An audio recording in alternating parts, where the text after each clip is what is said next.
To you about when tech attacks.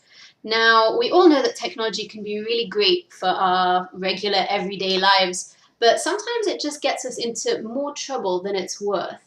For example, the other day, a woman got stopped in Tel Aviv airport in Ben Gurion. She attracted the suspicion of some of the security guards. Now, over here we have the TSA in the USA, and in Israel we have some rather more scary security staff. Now, a 60-year-old woman going through airport security doesn't tend to attract a lot of attention, except if she's dressed in traditional Georgian clothing and walking as if she is rather uncomfortable. So she was approached by some of the airport staff. They asked her if she was all right. She said she wasn't feeling very well. They asked her to go through some of the body scanners, and on her body, they curiously managed to find no less than 44 iPhones in her stockings.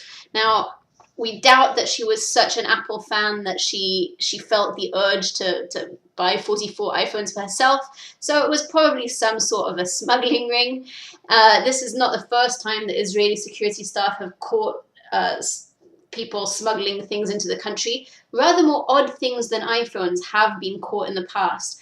In fact, 24 hours ago, actually, which is really not very long, a guy was caught also in Ben Gurion Airport trying to smuggle in 8 rare birds, which he'd put in little boxes inside his coat. He had little boxes attached to him, and the poor little birds were crammed inside. Israeli security staff have apprehended the man. They've taken the birds to nature reserves, and all is well. We hear from Israeli airport security that other things that they catch on a regular basis going through that airport happen to be drugs, money, diamonds, fake medicine, odd, date rape drugs, ecstasy, cocaine, and 2 stuffed crocodiles when tech attacks. Now, old people driving. We all know that that can be a hazard, but old people using GPS technology on a road at night in Germany when they're British, that's just a disaster waiting to happen, isn't it? And for this particular 76-year-old couple, it ended rather badly indeed when their faulty GPS led them straight into a church. Now, churches themselves aren't a bad place to end up, but they are when you're actually still in your car. A 76-year-old man driving in the south of Germany with his wife took the wrong turn, smashed into the church. Luckily, they both managed to escape with minor injuries. Unfortunately, the church didn't escape with minor injuries, and $35,000 of damage was done to it. Lord save us, what can I say? When tech attacks. Darwin Awards. We all know a few people who probably should have been gotten rid of by natural selection by now. I think this 19-year-old might just qualify, except he got a lucky escape this time. A 19-year-old from Cleveland. He set fire to his house yesterday,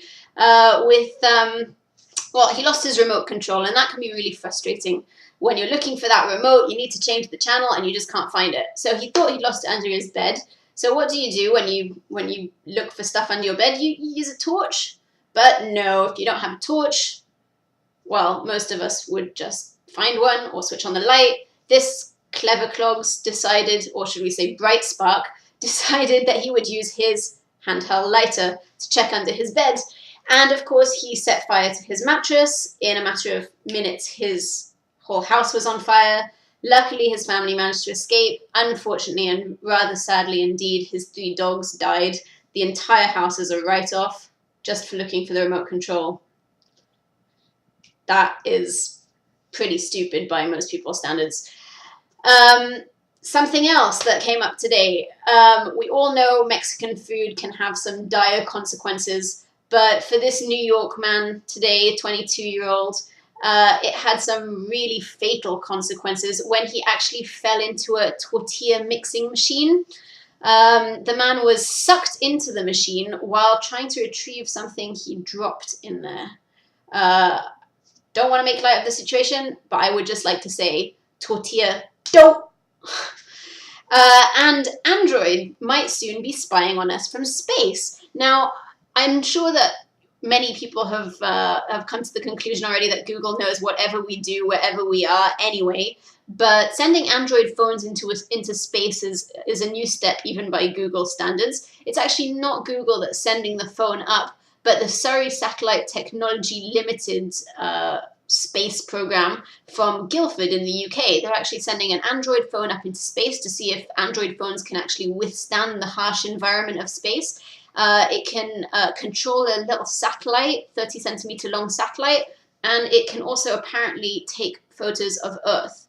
How long before it can fire weapons at us randomly from the sky? Well, we'll leave that to you to decide. Anyway, this was Sylvie Barak for ATN, and that was When Tech Attacks.